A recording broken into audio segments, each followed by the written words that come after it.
السلام عليكم ورحمة الله وبركاته. قران ياتي كم هني غرغران خراي فيسبوك يوتيوباتين هردتن هدو اروان غرا قلبي نمتبري غران نياتي تقوتو سنين أرانتنا ديسو داب ديما مي نوتي هنگم تكا أكا نوتي أكا أمانتا غافا إسان سنودوسين أمتا جرى أمارا ديبا كهانجس جو يرجع جيسو نوتي أكمل أكا ديجرات الرّ شيخافي خبير في دوان خنيه هندينو أكمل أكا ديجرات الرّ إني سن اللي ديجرون بديد جتشوفوتيم غارو أكمل أكا يسام فراتن مال إسنومان سجلوا ما يسانيتين أكمل تجاوب سن أكا نفراتن جاوب سن كيستي دولا نوتي ساني ولين قوني سوني أكمل أكا يسام فراتن ولين أسكيست ولين لا لجو سنيف شير لايك غورو داني أكمل سبسكرايب غورو نوجين أكترتن خبايات أبفي والفينانس من غافدا خونيسي يرو جيني تيك توك رتي أرانتنا سجلتا أداتك غربا أينم شديرة أرانتنا خليسا في مال فيسبوك رتي فولا في فيسبوك أي سرتي إرجما ربيتي وخاهو أمانتا إسلاماتي في أقسم أمانتا أرثوذكسي راتيس جتانتو كتير إنسون يرو جتانتو كخنا خيستي سبب خناو خرا تيك توكيتين منا جيني رتي أصبحاني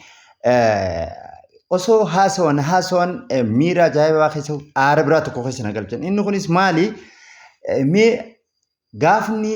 challenge وايد challenge غافا برا وغا لما وغا توكمو مال ترتي أمني أرثوذكسي أمتا أورومو فان كينيا واقع فنجت سن أمني إسلاماتيس بهيك آمو غوتوران إسان كنا ديجراتو ريجادا يروسن كيستي إسان أرانتنا غابا سكامي نفرتن إسنومان دقيفة دا ودا مي غورو خيسنا سكابا خنرايت واتكو إسني تقراف مالي نمتي نم توكو أچو مجلتي مكا وي تيك توك مكا يوتوكو كباتي مال كان جوته أمني غاف مسنو ورين وجين بهي غاف سن واي تشالنج سنرتي نورتي دولا أمتا أرثوذكسي تي بناتوري gammachuu addaan faca'insa keenya ortodoksii nuti akka ortodoksiitti adda faca'uu keenyaatiif nurratti bahatanii kan jiru as jalatti dubbattee turte jechuudha. Mee guutuu isiidha asuma gaditti akkasuma deeggarsa gaafasan akka haala akkamiin waa chaalenjii irratti uummanni keenya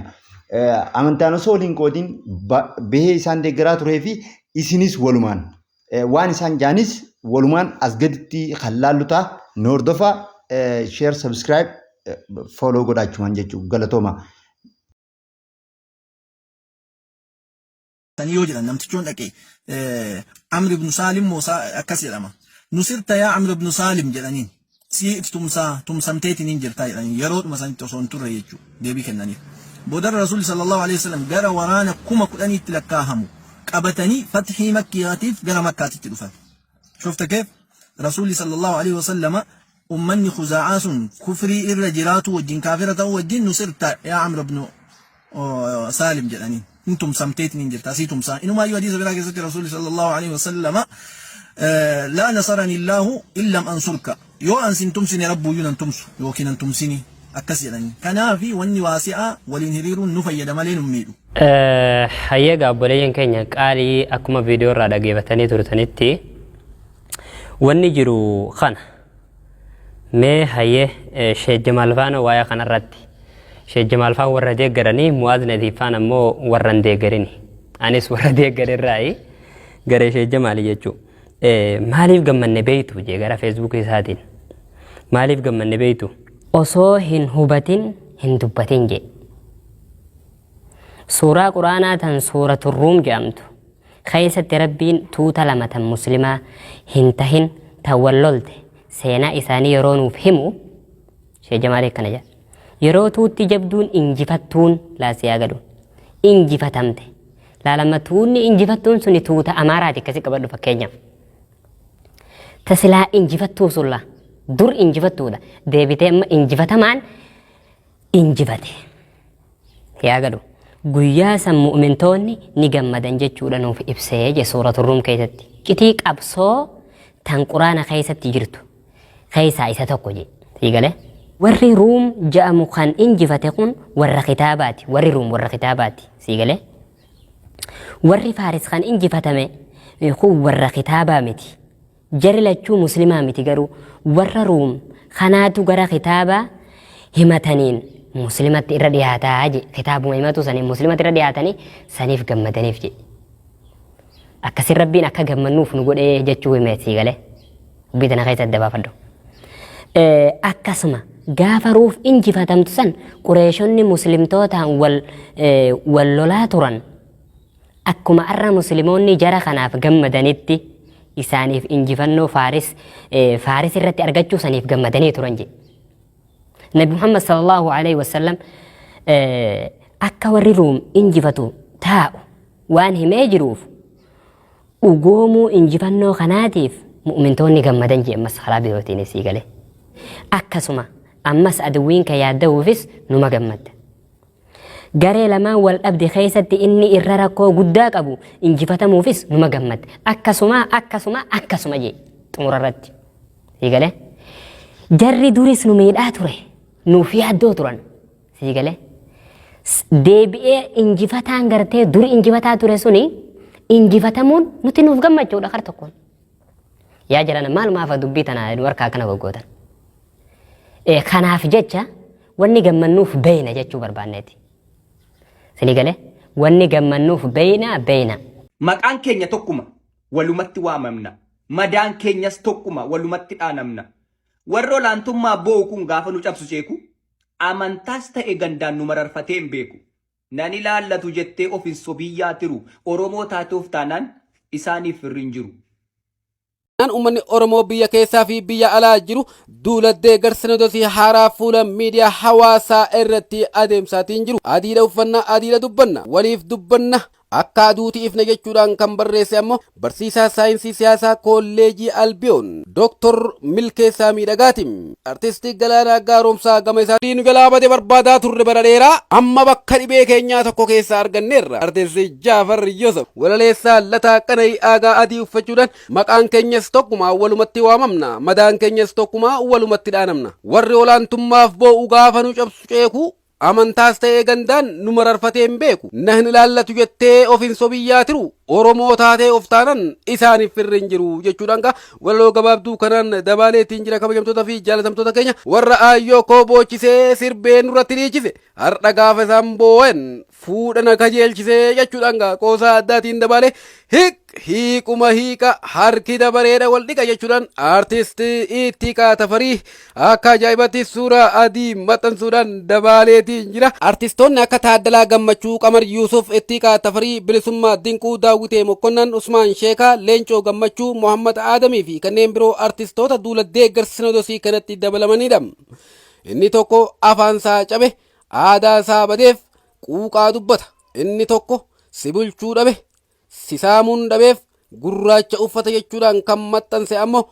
dubbi himaa sinodosii haaraa barsiisaa Haayila Mikaa'el Taaddasaatiin afaan ofiitiin waaqeffachuudhaaf eeyyama nama kamuu nu hin barbaachisu. Afaanuma keenyaan baranna, afaanuma keenyaan waaqeffanna, afaanuma keenyaan bulla, afaanuma keenyaan murteeffanna. Gurraachi uffatamees dhiises wacamellee dhiises imalli afaan ofiitiin waaqeffachuudha ittuma fufa jechuudhaan kan barreessite gaazixeessituu Aaseyaa Muhammadin. Abdoo Qaadii Abbaa Jabal gama isaaniitiin amantaan koo amantaa Islaamaati, obboleewwan koo amantaa Ortodoksii haqa ofiitiif qabsaawaa jiran waliin nan dhaabadha. Sinodosii haaraa afaan ofiitiin tajaajilamu hundeessuun mirga ofii kabachiisudha malee mirga namaa tuquudhaa miti jechuudhaan barreesse. Hundi keessa Ortodoksiin alamarra jirtu iddoo maarafaa kootiti. Biyya kanatti hundee Ortodoksiitti fuudhanii deemanii awwaalan. Kana biraa Ortodoksiin biyya kana anaaf iddoo boqonnaa kootiti.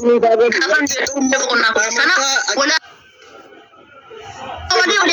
Oromoo yeroo baay'ee kan jedhu Oromoo sabni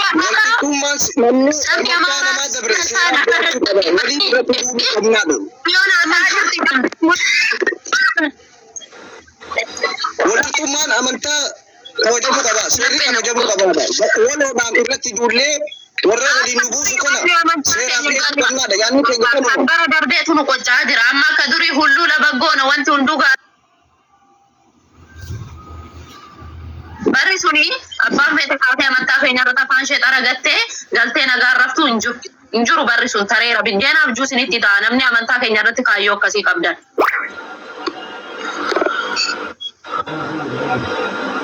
Jalqaba irratti qoqqoodinsa amantaa ol kabajaa fiiraa jiran. Ilma baay'ee dhufanii kan abbaan Oromuma. Ijoollee Oromooti kan amantaa nama arraba limas kan arrabsu Oromoo kiristaanas kan arrabsu Oromoo. Bakka fidanii tuma Oromoo kana waan fakkaate kun ijoollee Oromootu nama arrabsa amantaa nama arrabsa amantaa nama arrabsu laal lubbuudha amantaa ishee jaallatti marri. Ana akka maratu amantaa jaallatu jiru. Ortodoksiin Amaara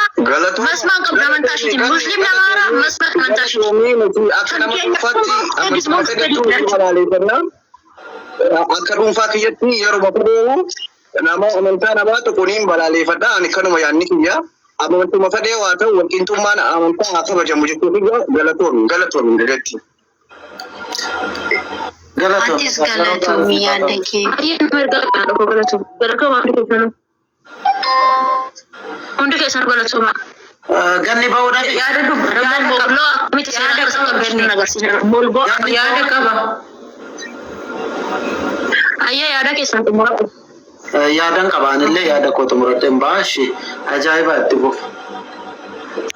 Ganni duraan dursee ta'u galatoomi ani waan mucaan kun jedhe sin dhageenya garuu kan tokko ammoo kan isa musliima arrabseedha suni deebiseetu waan kiristoosiin jedhaa ture waan taane jedhaa ture sinis dhaga'ee ture kana bichaadhaa miti viidiyoo sun immoo addisii gadi ba'e kan keessaa walii dawwalanu galatoomi ijoolleen keenya ka ortodoksiidha intalli takka illee isaa akka waan goobas viidiyoo irratti hojjetaa ture. keessatti godhamu amantoota biraa galfamameeti irratti mari'achamuu hin qabu. Amantoota situ beeka anaaf situ irratti mari'achuu qaba kan amantii kana keessa jiru malee kan biroo ammoo bakka kan kee gubata kan keessan bakka ati laallatte yookiin immoo bakka ati gubattisan namni si ilaalu namni si beeku hin jiru. Sibichatu beeka gubata kan kee sibichatu beeka akka itti dhukkubu oo kan biroote amantoota biraa oo kan ta'u ta'e haanaaf qalamu haanaaf saqqalamu haanaaf gaddeeffamu hin jedhama of course jedhamutti illee jira garuu kan laaluu qabdan namni biraa galee yaada kiyya akkatti ifaaf bilisatti hin kennan dhawoo jedhe dhiisuu hin qabdan kanaafuu kan jira ta'anis mililik barma hunda kan mililik matarra nu baase isinidha warri mililikii sodaattan inti immoo mililikii ni sodaannu maaliif jenna mililik kun waggaa alinuu haga dhaladhe waggaa meeqaaf deemuutu jira jaaree ayinu oduma mililik jettanuu jalaa gubbaadhaan arriisin irratti ba'utti jira dhageeffadha. Kanaafuu mililikii uumaadhaan waaqatu uume malee inni nu uume yookiin immoo inni amantii nuuf hin kennine mililikiin kun akka itti Oromiyaa keessatti namoonni tokko sodaatanu nuti sodaannu. Kanaafuu mililikii hin jedhina jira kana teessanii gaaf kana argee namni immoo afaan isaa keessaa waan hamaan ba'e mana Arabaa Dubaay jirti Suudii jirti Bahareen jirti haa qalamtu haa qabamtu haayini maali mana seeraa seentu jettanii too nurratti ni jina namni ni naara miira keessa gala amantii jechuun waan isa dura ufaansanii ofiif kennan waan ta'eef waan kanarraa of qusadha amma booda odoo kan fedha bitti gaddeebi'ee ta'u namni sodaatee gaafa amantii namaa arrabsitanii asirteessanii mililikii diqaalaa akkasii diqaalaa maarroo jettanii gabba'eetuma isin arrabsa namni sana booda haanaa qalamu namni isinii qalamus hin jiru seerri biyya kamiinuu ni jira walaa kabajnu. Nama sana arrabsi malee amantaa maaliif arrabsi malee atis gaafa sadi. Nama sana nama mililik siin jiru mililik deebitoo reeffa isaa amantaa miti koo isaan amantaa jiru kan mililik nama sana gani amantaa eenyutu amantaa arrabsisi amma fakkeenya ati diqaalaa mililik siin jedhamu mililik siin jedhamu nyaatu arrabsiidoo jiraatu si haaromtee too yes ana bareeda na siin jedhu kilo jira deeme baasu jifatan oo danda'a no irata naqadee ati sanii fudhatanii haala. Kanaafuu dhaabbadhaatoo yaada deemaatii bakka ofii keessaniitti ilaaltan bakka ofii keessanii mana amantii mana keessan banamee jiru dhaqaatii mana keessaniitti dhaggeeffadhaa waan keessan irratti sagalee ta'a gisee sagalee nuu taatan gisee oromummaa bichaadha kan wal ga'uu qabu gisee oromummaa bichaadha. Sunu Oromoo sunu gargara battanaa jirta waan ta'eef ta'an jiruufu kanaafuu maanna'u munirri galatoomi sagalee isinii ta'uu dhufe jettee keessanillee arrafamee jira sagalee ta'uu fi dandeessa garuu immoo waan xiqqoo bakka tokkotti walii yaaduunis bareeda sobaniitiin keessa walitti intini wal jechuunis gaariidhaa miti waan hunda ifa dubbanne gaariidhaa miti ifa dubbachuun illee hafu of keessatti illee dubbataa jira waan tokko ofiittis qabachuu jira alaladhaatiin kan alaladhaan hunduma gadi baasaan jiru waan ta'eef walaa qabajnu galatooma guddisas dubbachuu danda'a waan ta'eedhaaf. Galatoomi shobboleetti keenya sanarraa kan hafe yeroo baay'ee qoyyaata kiyya tagalalle godhan walitti qabeen xumureetoo nan ba'anii ganiyya nagalchuu keetiif guddaa galatoomi amantaan kun nu dhiigsa dhugaa dubbachuudhaaf ani baay'ee simmeetaawiin ta'a baay'ee humna waliin haara waa'ee amantaatiin hoogganamni natti dhufu amantaa koof jecha wantoota baay'ee jedhamaan tures waan baay'ees naan jechaa turan Oromoo akka Oromummaatitti Oromoodhaan hin ogaa kan lafa kanarratti walii kennine miti waaqayyoo miti ati Oromoodhaa ati Amaaraadha jedhee kan nuuf kenne lafa kanarratti miti maatii keenyarraa kan nuuf akka Oromootitti kan akka kootii qulqulluun Oromoon jira jedhee yaaduun akka kootiitti jechuudha. Sababni isaas sirriitti aga akaakilee abaabilee kiyya aga abbaa 11 tan beekan siniifan lakkaa yoo barbaaddan. Jen obboleessi kiyya maalidha? Obboleessi kiyya shaneedha. Siniif galee obboleessi kiyya waaqeffataadha. San hunda baadheedhaan garan jiraachaa jiru ani garuu ortodoksii hunduma isaa waan naaf caaltuuf Oromummaa keessanis dhiisa waan barbaadan arrabsa ajjeecha irratti fuuna jettanii waan baay'ee gochaa turtan waan barbaadan illee gootan ortodoksummaa kiyyarra adda na baasuu hin dandeessan suni haa ta'u akka jirutti haa ta'u garuu kana dura waa'ee amantaa keenyaatiin qoqqoodiinsa ijoollee Oromoo bicha amantaa isaaniirraa fottoksuu waan barbaadaniif sirriitti amantaa isaanii keessa gadi waan hin beekan waan ta'eef wantoota garaagaraa irratti raawwachaa turtanii jirtan nuti amantaa keenyaaf jennee gaafa boonyee quuqamnee gurraacha uffannu adii uffanna warri jettan warra amantaa biraatti chaalenjii akkasii kan qopheessitanii chaalenjii sana raawwachaa turtan ijoolleen ortodoksii kan sirriitti yaaduu hin dandeenye kan sirriitti amantaa isaanii sirriitti hin beekne ijoolleen keenya baay'ee dhugaa rabbii gara laafessas gowwummaas ni qabu. Laakiin darbinaanuu adiin uffata adiin dubbadha jedha jedhasinis immoo mirga kiyya afaan kootiin baradha afaan kootiin dubbadha jechuun boomi Oromoon afaan isaatiin dubbachuu qabu Oromoon afaan isaatiin barachuu qabu. Ganni ani afaan kootiin dubbachuu qabu chaalenjiin danda'e fakkiin anis nan jira saniin akkatti dhuftanis ittiin dubbadha waan ta'eef. Ganni ammas deebi'ee salaamu alaikum jechaa mee hangaree dhugaa waan dhageessu kanarraa waan hubattaniitu jira. Jechi keessatti mucoo reessu kana jecha wanni dhuftanii bakka keessatti akka waan deeggartanii fakkaatanii dhuftanii nu dabalamtanii adda facoo adda beessa ortodoksiidhaa jaalataniiti malee waan falmi kan yookaan biyya keenyaaf dhaabbatanii suniifuu galata badaadhaa kan jiru. Hagam haasoo kana keessatti jibba isaan uummata islaamaatiif jibba isaan nuuf qaban saawuu asirratti mul'isan jecha. Kun alhamdulillah baga islaama taanee hin jettan maaliif Rasuul alayhi salaatu wassalaam waggaa dheeraa dura sababii akkaataa itti deeggaranii fi akkaataa itti cinaa dhaabbachuu qaban illee nutti hime rabbi quraanaan akkasuma biyye uummanni kun akka jibbii isaanii keessatti gataate kan mul'ifatanirra isa gataate akka irra caalu rabbi quraanaan nu hime maal jee wamaa tukfi suduuruhum akbaru qad bayyannaa lakum la'allakum tadhakkaruun waan isaan ol baafatanii gatan isaan dhoyfataniitu isaan keessa qabatanii si wajjinaan akkimaa fi tokko jaanii deeman santu irra guddaadha waan isaan dhoyfataniirra santu waan isaan gaafataniirra isaan keessoodhatti qaqqabaniitu keessa qabaniitu irra guddaadha kanaaf uummanni keenya namni musliima taate gammachuu qaba amantii keetii laafti ilaaluu hin qabdu amantii kee waan hunda dura dursitee ilaaluu qabda namni hanga feete ani tokko jettee yoo isaan cinaallee niin akka feetillee ta'e isaan akkitti nu hubachuu jiran biraati nuti isin immoo nuti ammoo haisa'u garaa qulqulluudhaan waan Oromoo taane qofaaf hangam takkan isaan deeggarru hangam takkan akka isaan keessatti jaalanii nuuf waliin jiru. Garuu isaan ati hangam takka akka keessatti jibban afaan isaaniirra gochuu ni danda'amu. Waan gaditti keessatti irra caalaati. Suniif uummanni keenya waan deeggarruuf addaan baasu. Amantii keenya hunda caalaa amantii keenya dabarsinee sabaan obboleessootiin abbaa fedhes haa ta'u maadaama amantii biraa harkaa qabuun wanni obboleessa kee islaamaarra dabarsitee ati jaaladha jettu sabboonummaa isaa baabaat abbaa kiyya sadarkaa isiidhaan hanga tokko akka nama tuffateetti akkasuma laaltanii hubachuu dandeessanii galatoomaa sheer sabisaa godha hanga sagantaa biraatii walitti deebinutti laayikii godhu hin dagatinaa. Salaamu alaikum warahmatullahi wabarakatuh.